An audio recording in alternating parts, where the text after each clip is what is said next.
Kali ini kita belajar tentang kata depan, kata penghubung, dan kata keterangan. Jenis-jenis kata ini nampaknya sepele, tetapi memberikan pengaruh yang signifikan di dalam memaknai sebuah kalimat.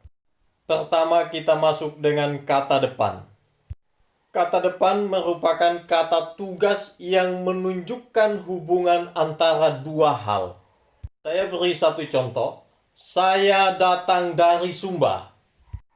Penambahan kata depan dari di dalam kalimat ini memberikan kejelasan makna kalimat. Andai kata tidak ada kata depan dari, maka maknanya menjadi tidak jelas. Saya datang Sumba. Kita tidak paham maksudnya datang ke Sumba atau datang dari Sumba. Dalam PB, hampir setiap kalimat kita menemukan kata depan.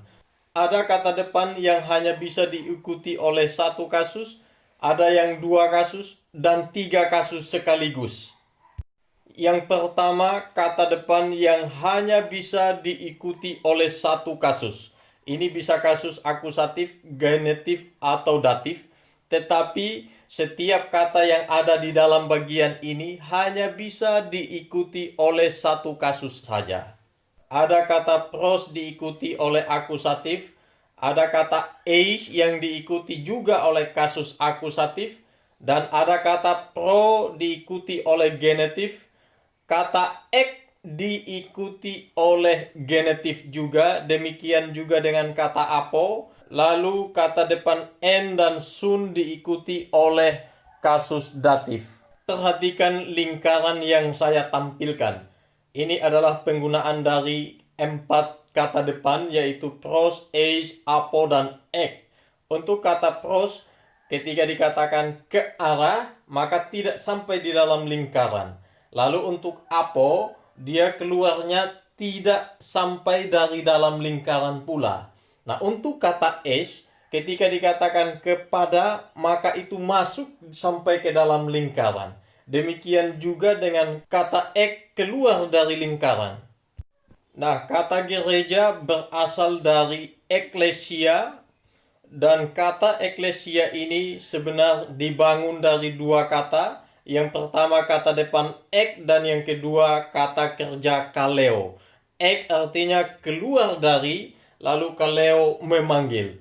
Maka kalau digabungkan eklesia secara etimologi artinya memanggil keluar. Dalam 1 Petrus 2 ayat 9, tetapi kamulah bangsa yang terpilih, imamat yang rajani, bangsa yang kudus, umat kepunyaan Allah sendiri, supaya kamu memberitakan perbuatan-perbuatan yang besar dari Dia, yaitu Dia yang telah memanggil kamu keluar dari apa? Dari kegelapan kepada terangnya yang ajaib. Jadi gereja sebenar adalah komunitas atau kumpulan orang yang sudah dipanggil keluar dari kegelapan, dibebaskan dari dosa dan kuasa kegelapan, dan dia hidup di dalam terang Tuhan yang ajaib. Tetapi menjadi ironis ketika ada gereja Tuhan.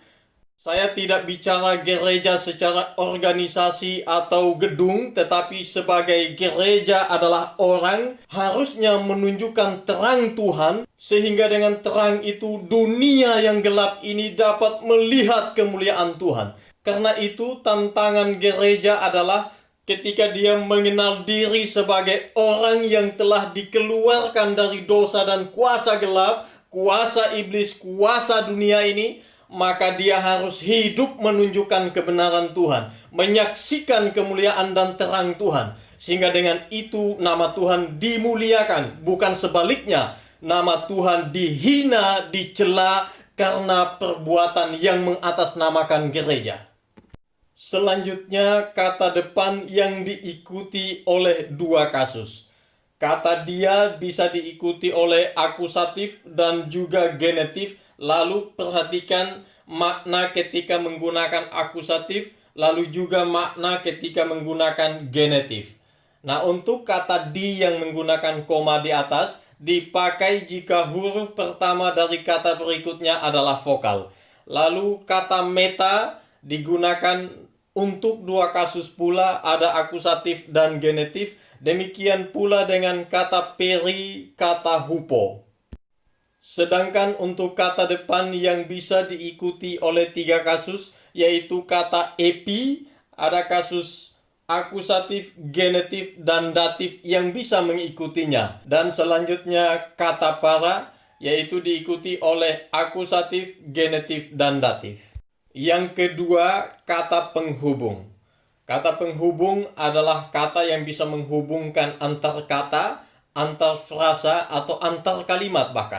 Kata ini adalah kata gar, oun, de, ara, ode, kai, kai. Nah, kalau double kai, biasanya kai bla bla bla bla, kai lagi, maka terjemahannya adalah baik, titik, maupun.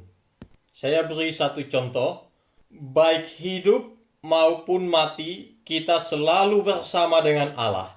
Maka kata baik dan maupun itu digunakan kata kai atau de. Selanjutnya ada dekai, terjemahan dan titik pun. Men titik de. Maka terjemahannya pada satu pihak, dan ada kata-kata lagi dilanjutkan pada pihak lain. Contohnya, hoi men esan suntois judaiois, hoi de suntois apostolois. Itu artinya sebagian masuk pihak Yahudi dan yang lain masuk pihak rasul-rasul. Juga ada kata ala, al, aude, akri, heos. Lalu beberapa kata penghubung yang menyatakan waktu ada hote, hos, en, o, heos, mekri, akri, dan hoti. Nah, untuk kata hoti sering dipakai untuk memulai anak kalimat, juga bisa dipakai untuk menandai permulaan kalimat langsung, tapi juga untuk kalimat langsungnya bisa tanpa kata hoti. Ketiga, kata keterangan. Ada enopion, emprosten, opiso, exo, dan koris. Kelima kata ini sering dipakai sebagai kata depan. Lalu ada o, diterjemahkan bukan atau tidak. Nah, kata o, ada kappa di belakang, itu dipakai jika huruf pertama dari kata selanjutnya adalah vokal dengan ditandai hembus tidak bunyi. Sedangkan untuk o yang menggunakan kh dipakai jika huruf pertama dari kata berikutnya menggunakan vokal tanda hembus bunyi. Contoh kalimat: ekbalei ho apostolos ta daimonia ek ton teknon. Kita akan menganalisa kata per kata lalu menerjemahkan secara utuh kalimat ini. Kata ekbalei ini adalah jenis kata kerja sehingga kita menggunakan 7 unsur: tense, present, modus indikatif, tesis atau voice aktif, lalu orang ketiga, jumlah tunggal leksikal, ekbalo, dan terjemahan dia mengusir. Selanjutnya kata ho apostolos merupakan jenis kata benda dengan kasus nominatif, gender maskulin, deklensi kedua, jumlah tunggal leksikal apostolos, terjemahan rasul. Lalu tadaimonia merupakan jenis kata benda dengan kasus akusatif, gender netral, deklensi kedua, jumlah jamak leksikal daimonion, dan terjemahan roh-roh jahat. Terjemahannya dalam bentuk jamak karena jumlahnya juga jamak. Dan kata ton teknon juga merupakan kata benda dengan kasus genetif, gender netral, deklensi kedua, jumlah jamak, leksikal teknon, dan terjemahan dari anak-anak itu. Lalu ada kata depan, yaitu ek. Ini kata depan yang diikuti oleh kasus genetif. Dari analisa-analisa itu kita bisa menentukan terjemahannya sebagai berikut. Rasul itu sedang mengusir roh-roh jahat keluar dari anak-anak itu. Perhatikan, kata rasul ada di bagian kedua dalam kalimat, bukan di bagian awal. Tetapi kita bisa mengetahui bahwa kata rasul adalah subjek, karena dengan ketentuan-ketentuan Yunani seperti yang sudah saya jelaskan sebelumnya. Cara mudahnya adalah kita mencari dalam satu kalimat itu kata benda atau kata ganti yang berkasus nominatif. Karena itu pasti subjeknya ketika diterjemahkan ke dalam bahasa Indonesia. Maka dari kalimat itu kita menemukan kata ho apostolos adalah kasus nominatif. Sehingga kita menempatkan itu sebagai subjek di dalam terjemahan kita, yaitu rasul itu. Karena pakai definite artikel atau kata sandang ya. Lalu predikatnya, kita cari lagi mana predikat di dalam kalimat itu. Dan kita menemukan ada satu kata kerja yaitu kata ekbalei. Sehingga kita menempatkan itu sebagai predikat di dalam tatanan SPOK kita. Maka rasul itu sedang mengusir. Memang terjemahan kata ekbalei adalah dia mengusir, tetapi kata dia mengusir akhiran ei di dalam kata ekbalei mengacu kepada ho apostolos, sehingga kita tidak perlu memboros kata, menambahkan kata dia. Langsung saja rasul itu sedang mengusir. Tidak perlu rasul itu dia sedang mengusir, tidak. Lalu setelah itu kita mencari mana objeknya. Lalu kita temukan objek langsung dari kegiatan mengusir yang dilakukan oleh apostolos adalah kata tadaimonia. Itu akusatif, sehingga kalau dikonversi ke dalam terjemahan bentuknya sebagai objek langsung. Maka kita tambahkan rasul itu sedang mengusir roh-roh jahat itu. Jadi mengusir keluar itu artinya bahwa roh jahat mendiami anak-anak itu, tetapi dengan kuasa apostolos, roh jahat itu ditendang keluar dan tidak lagi mendiami anak-anak itu. Seperti itu kalau kita menganalisa kata-kata yang ada di Alkitab supaya menjadi jelas, terang ketika kita menyampaikannya kepada jemaat Tuhan atau orang yang mendengarkan firman Tuhan dan juga dalam penginjilan.